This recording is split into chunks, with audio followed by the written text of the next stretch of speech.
Eh bien, que le Seigneur vous bénisse, que le Seigneur vous garde.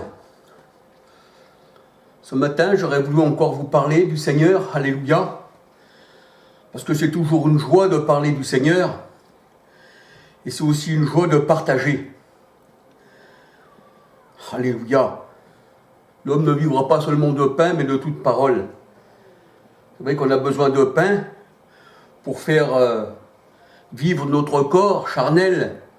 Il a besoin d'une nourriture terrestre. Tandis que nous qui nous sommes des hommes spirituels, des femmes spirituelles, nous avons besoin d'une nourriture spirituelle. Nous avons besoin du pain qui est le Christ. Je suis le pain descendu du ciel, qui disait le Seigneur, alléluia. Mais ça, c'était pour notre nourriture spirituelle. Et dans Jean 6, quand le Seigneur il dit, celui qui me mange et qui boit mon sang, eh bien, dans Jean 6, 63, il nous disait, les paroles que je vous dis sont esprit et vie. Alléluia. Et nous savons que le Seigneur Jésus-Christ, il est la parole manifestée en chair. Jean 1, 14, le Dieu véritable manifesté en chair. Alléluia. 1 Timothée 3, 16. On va donc se laisser guider par la parole de Dieu. Aujourd'hui, j'aurais voulu vous parler de l'homme riche, le mauvais riche et le pauvre Lazare. Il y a des hommes, dans la parole de Dieu, comme Abraham, qui était un homme riche, qui avait des troupeaux, qui avait pas mal de richesses. Et on voit quand il est sorti d'Égypte, eh bien, quand il avait été en Égypte et quand le Pharaon voulait prendre sa femme, parce qu'il la trouvait très belle, eh bien, on voit que Pharaon, après, eh bien, il dit, sors de mon pays, et il lui donne, eh bien, pas mal de troupeaux, et on voit que Abraham était riche. Mais cela venait aussi du Seigneur, parce que c'est le Seigneur qui donne la bénédiction, alléluia. Et là, on voit que, eh bien, il y a un homme qui est riche, un mauvais riche. Le Seigneur ne lui donne pas de nom, il dit, c'est un mauvais riche. Et il y avait aussi le pauvre Lazare, qui là a un nom, il s'appelle Lazare. Alors on va se laisser guider par la parole de Dieu, pas par la parole de Charles, parce que ma parole ne vaut rien, je ne suis qu'un homme, mais si le Seigneur nous donne à parler, on parle de sa part. Et c'est pour ça que celui qui nous critique pas eh bien, une personne, mais critique le Seigneur. Quand on critiquait Moïse dans le désert, le peuple hébreu, Moïse disait « Vos murmures ne sont pas contre moi, mais ils sont contre l'Éternel. » Alléluia. Ça veut dire qu'il faut faire attention. Parce que si c'est des véritables enfants de Dieu que l'on critique, on critique le Seigneur. Mais le Seigneur nous a donné un esprit, eh bien, comment on va dire, de lumière. Parce qu'il est notre lumière sur le sentier, pas sur l'autoroute, sur le sentier, alléluia. Et le Seigneur, eh bien, il nous a dit dans sa parole, éprouvez les esprits pour savoir s'ils sont de Dieu. 1 Jean 4, 1 à 6. Donc, il ne faut pas de donner gloire à tout esprit, il ne faut pas dire oui c'est vrai, c'est exact, mais il faut éprouver. Il faut faire aussi comme les Juifs de Bérée qui regardaient dans la parole de Dieu ce que l'on leur disait était exact. Donc c'est comme cela qu'on peut voir si nous sommes enfants de Dieu ou nous sommes eh bien enfants des ténèbres. On ne doit pas tordre la parole de Dieu, le sens des Écritures, sinon ça serait pour notre propre ruine. Et nous savons sur quoi nous sommes attachés, nous sommes eh bien greffés sur l'olivier naturel d'Israël. Alléluia, c'est-à-dire l'Israël de Dieu. Galates 6, verset 16. Pas cet Israël qui a renié le Seigneur, qui tue les prophètes, pas cette Jérusalem, dans Galates 4, 21 à 31, qui est Sodome et Gomorrhe, Apocalypse 11, 8, par laquelle beaucoup de gens restent attachés, parce que ça c'est terrestre. Nous c'est la Jérusalem qui vient d'en haut, alléluia, où que nul ne peut rentrer, on n'y rentre que par l'esprit. La chair n'a aucun droit, parce que la chair n'hérite pas, la chair et le sang n'héritent pas du royaume de Dieu, alléluia. Alors là nous voyons qu'il y avait un mauvais riche et le pauvre Lazare. Et là on peut dire que le mauvais riche, ici dans cette parole du Seigneur, le mauvais riche, on peut dire qu'il tient la place de la grande Babylone.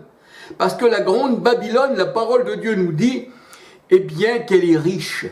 Elle était vêtue de fin lin et de pourpre, cette grande Babylone. Elle était riche. C'est une richesse charnelle. C'est une richesse terrestre. Et elle est riche. Apocalypse 18, verset 16. Et là, nous voyons que cet homme, ce mauvais riche, il était habillé de fin lin et de pourpre. On pouvait dire que s'il était habillé de fin lin et de pourpre, le fin lin représente aussi les sacrificateurs de l'ancienne alliance. Parce que le lin, le pourpre, tout ça est aussi cité dans la parole de Dieu.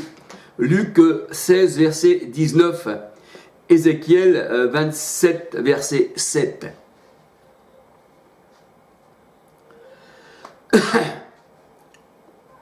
Le fin lin représente la sacrificature, représente l'homme de Dieu, mais ça dépend de quel camp il est. Soit qu'il est du parti des pharisiens, qui se disent connaître le Seigneur, mais en réalité, ils ont annulé la loi de Dieu au profit de leur tradition. Et là, nous voyons que, eh bien, le fin lin représente aussi l'homme qui appartient au Seigneur. Daniel 12, versets 6-7. Et bien sûr, assurément, eh bien, cet homme riche devait être un pharisien qui était avare. Parce que la parole de Dieu nous dit que les pharisiens étaient avares. Ils ne comptaient que sur leur richesse. Ils ne donnaient rien du tout. Ils ne voulaient pas donner d'argent, rien du tout. Et ils ne comptaient que sur leur richesse. La parole de Dieu, elle dit les pharisiens avares. Ce n'est pas Charles qui le dit, c'est la parole de Dieu. Alléluia. Luc 16, versets 13 à 14. Et là, eh bien, cet homme, ce mauvais riche qui devait être un pharisien, qui devait être peut-être un docteur de la loi, qui allait au temple tous les jours, eh bien, à sa porte, on peut dire peut-être à la porte du temple, hein, à la porte du temple, c'est là que se mettaient des fois les boiteux, les aveugles qui mendiaient, qui demandaient la mendicité, qui faisaient la manche, comme on va dire, eh bien, ils étaient à la porte du temple, comme on verrait dans les églises catholiques aujourd'hui, comme au Vatican, il y a beaucoup de personnes qui tendent la main, des estropiés, des boiteux, mais nous voyons que ces gens-là, hein, puisque c'est le symbole des pharisiens, ils sont riches à milliards, on appelle ça les banques du Vatican, mais ils ne font rien pour ceux qui sont couchés à leur porte. Ils dorment sur des matelas. J'ai été l'autre jour, eh bien, à Rome, et j'ai vu ce Vatican avec tous ces gens qui étaient là, eh bien, allongés par terre à même le sol, qui n'avaient pas de jambes, il y en a qui avaient les jambes coupées, il y en a qui tendaient la main, il y avait pauvres, et personne prenait soin d'eux. Donc je me dis, mais Seigneur, si tous les hommes, eh bien, avaient de l'amour, ça ne devrait pas exister. C'est parce que les hommes, eh bien, aiment tirer les couvertures à eux-mêmes. Et là, nous voyons que, eh bien, ce mauvais riche, eh bien, ne donnait rien à Lazare, rien du tout. La porte était fermée, il ne voulait rien donner. Et là, la parole de Dieu nous dit qu'il était couché, eh bien, à sa porte. Et c'est vrai que ça pouvait être la porte du temple. Acte 3, verset 2-10. Acte 3, verset 2-10. Luc 16, verset 20. Et la parole de Dieu nous dit, le pauvre mourut et il fut porté dans le sein d'Abraham. Le pauvre mourut et fut porté dans le sein d'Abraham. Le riche aussi mourut, la parole de Dieu nous dit, et il fut enseveli dans le séjour des morts. Voyez-vous, il y a deux directions. Il y a l'homme spirituel qui retourne à Dieu, alléluia, et l'homme charnel qui retourne à la poussière. Il y a deux directions. Et là, nous voyons que le mauvais riche leva les yeux.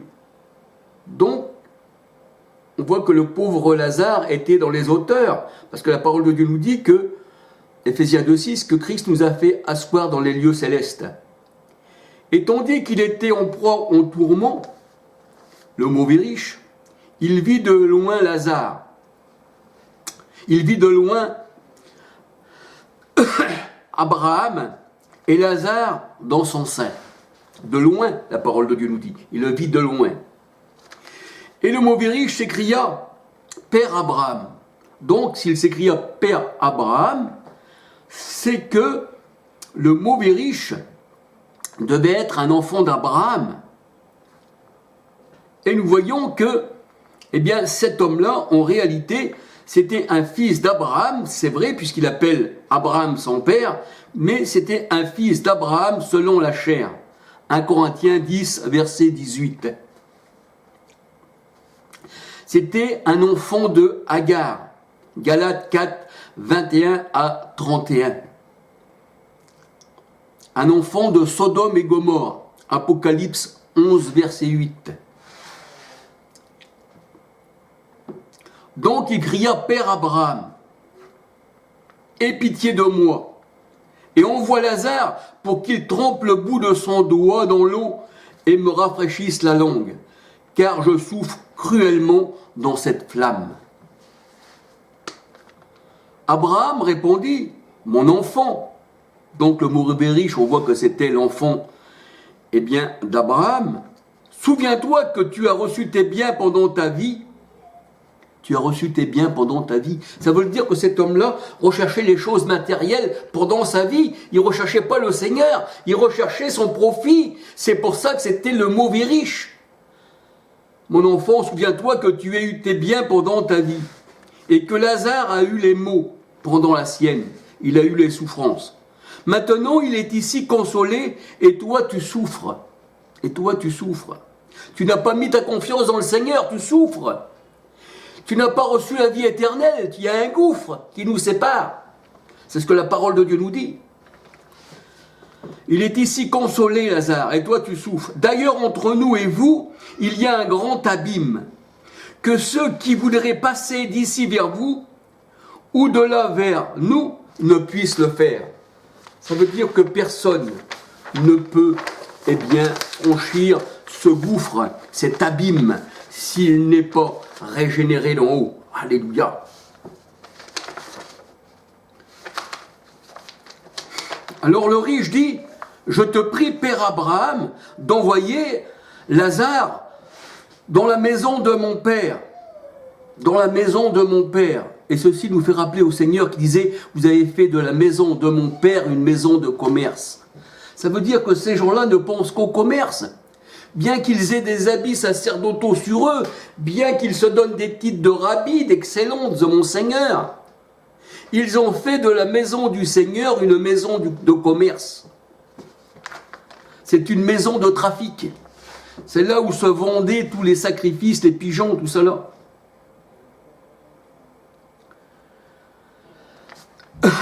Le riche dit donc, je te prie, Père Abraham, d'envoyer Lazare dans la maison de mon père. Et nous voyons que la maison du Père, c'était là où on va adorer le Seigneur. Et le Seigneur Jésus-Christ disait, vous avez fait de la maison de mon Père une maison de commerce. Matthieu 21, verset 12-13. Matthieu 21, verset 12-13. Et Jérémie 7, verset 11.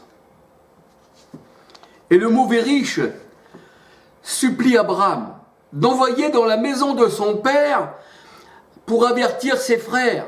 Ça veut dire d'aller avertir les docteurs de la loi, les pharisiens, tout ce qui se trouvait là, tous ceux qui trafiquaient dans la maison du Père. Vous avez fait de la maison de mon Père une maison de commerce. Et là, eh bien, nous voyons que, prenons conscience de ces souffrances, eh bien, on voit que le mauvais riche, eh bien, il dit, Père Abraham, Père Abraham, envoie dans la maison de mon Père avertir mes frères pour qu'ils attestent ces choses, afin qu'ils ne viennent pas dans le lieu de tourment. Alléluia. Afin qu'ils ne viennent pas dans ce lieu de tourment.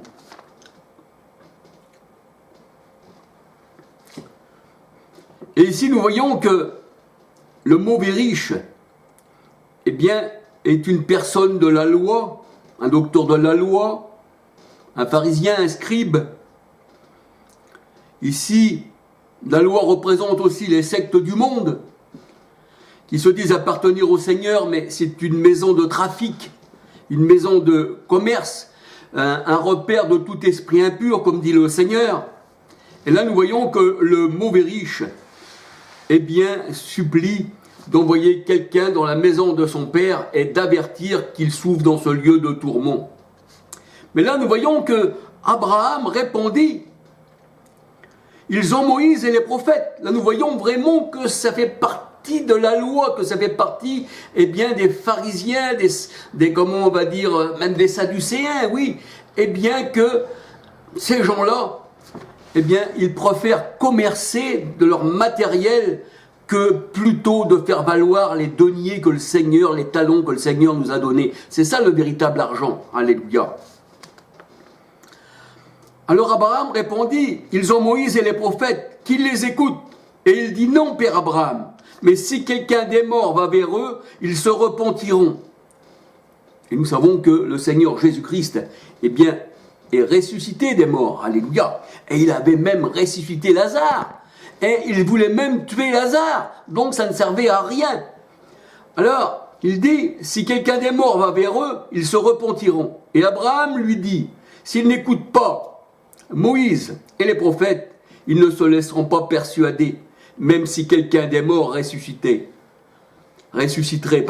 Luc 16, versets 19 à 31. Et cette histoire que le Seigneur nous raconte, eh bien, nous ramène au bon samaritain. Luc 10, versets 25 à 37. Luc 10, versets 25 à 37. Un jour, un docteur de la loi se leva et dit au Seigneur Jésus-Christ, pour l'éprouver, voyez-vous, ils veulent l'éprouver, parce qu'ils étaient contre, donc il lui donne des paroles contraires, voyez-vous, pour l'éprouver. Mais le Seigneur, il est la parole faite chair, et il connaît les cœurs, et il sait comment répondre à chacun. Alors, ce docteur de la loi lui dit, pour l'éprouver, « Maître, que dois-je faire de bon pour hériter la vie éternelle ?» Comme si que le Seigneur, avant la fondation du monde, Éphésiens 1, 4, 5, puisque nous sommes élus avant la fondation du monde, comment qu'on aurait pu faire quelque chose de bon pour pouvoir être sauvés? Nous allons nous laisser guider par la parole de Dieu et nous allons voir que il n'y a pas besoin de faire quelque chose de bien ou de mal pour être sauvé avant la fondation du monde, puisque nous sommes sauvés, élus avant la fondation du monde. Et là, le docteur de la loi, il demande au Seigneur, que dois-je faire de bon pour être sauvé? Ça veut dire, on se sauve par nous-mêmes. Si on fait quelque chose qui est bon, on sera sauvé. Si on fait quelque chose qui est mauvais, eh bien, on sera perdu. Eh bien non, le bien et le mal, eh bien, le Seigneur, il ne regarde pas. Le Seigneur, il a un choix. Et la parole de Dieu nous dit que nous ne sommes pas sauvés parce que nous avons fait le bien et le mal, mais nous sommes sauvés parce que c'est le choix de Dieu. Alléluia. Et d'ailleurs, on va se laisser guider par la parole de Dieu. Alors le docteur de la loi se leva et dit au Seigneur Jésus pour l'éprouver, « Maître, que dois-je faire de bon pour hériter la vie éternelle ?» Et là, le Seigneur encore lui répond sur un autre sujet, de l'amour. Le Seigneur lui dit, « Qu'est-il écrit dans la loi? Qu'est-ce que tu y lis ?» Alors il répondit, « Tu aimeras le Seigneur ton Dieu, le Seigneur ton Dieu. » Or le Seigneur, c'est l'Esprit. 2 Corinthiens 3, 17.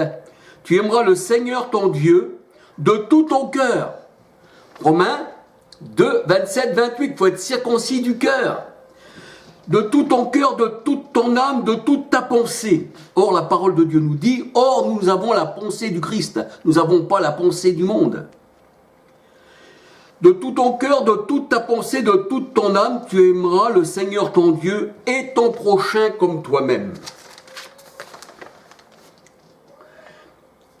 Alors tu as bien répondu, lui dit le Seigneur, fais cela et tu vivras. Et ici le Seigneur met un point essentiel basé sur l'amour. Tu aimeras ton prochain comme toi-même. Tu aimeras de ton Dieu de tout ton cœur, de toute ton âme, de toute ta pensée. C'est l'amour. Le Seigneur dit l'amour accomplit toute la loi. Ça se résume, toute la loi se résume en un seul commandement, l'amour. Galates 5, verset 14. Galates 5, verset 14. Romains 13, verset 8, 9, 10. Matthieu 22, verset 40, Et Matthieu 7, verset 12. Ce qu'on appelle la loi du Christ. La loi du Christ. Galates 6, verset 2. Romains 8, verset 2. Et cette loi, eh bien, elle s'appelle la loi de la liberté. Nous sommes libres. Nous sommes libres. On n'est plus rattachés comme les... D'ailleurs, on n'a jamais été rattachés. Parce que Romains 19, 20, 21, la loi était faite pour les Juifs, pour ceux qui étaient sous la loi. Nous, les païens, nous avons été sauvés du péché d'Adam. Romains 5, 12, 13, 14. Et là, la parole de Dieu nous dit que cette loi-là, la loi de Christ, c'est la loi de la liberté. Jacques 1, 25. La loi royale. Jacques 2, 8. Le lien de la perfection. Colossiens 3, 14. Tout disparaîtra, la parole de Dieu nous dit, sauf l'amour. L'amour ne fait pas de mal au prochain.